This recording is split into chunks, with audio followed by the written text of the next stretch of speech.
এখন মনে করো এটা আমার প্রথম নতুন ভিডিও, বুঝছো? এখন মনে করো আমার তোমার সামনে কথা বলার অভ্যেস নেই, তো ক্যামেরার সামনেও কথা বলার অভ্যেস নেই।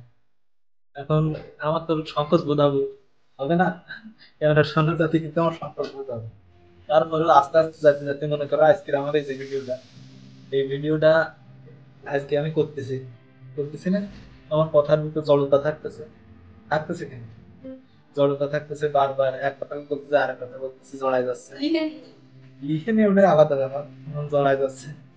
জড়াই যাওয়ার পরে মনে করো যে আজকে এই ভিডিওটা করতেছি, 3 মাস বা 2 মাস বা 1 সপ্তাহ পরে আমি যদি রেগুলার এইভাবে ভিডিও বানাই, মিনিমাম 1 সপ্তাহ পর, 1 সপ্তাহ পরে এই যে ভিডিও না, এই ভিডিও আর ওই ভিডিওটা তুমি কম্পেয়ার করো, মিলে দেখবা, মিলে দেখবা যে এই ভিডিও আর ওই ভিডিওর মধ্যে পার্থক্য নাই।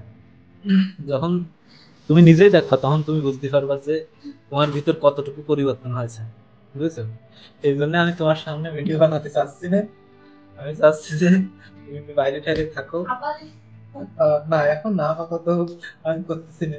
এখন তোমার বলতেছি যে তুমি একটু বাইরে টাইরে থাকো, আমার সামনে সামনে আসে না, আমি মানুষের সামনে কথা বলতে পারবো, আমি লজ্জায় তুমি একটু আশেপাশে যায় বসে বসে থাকি।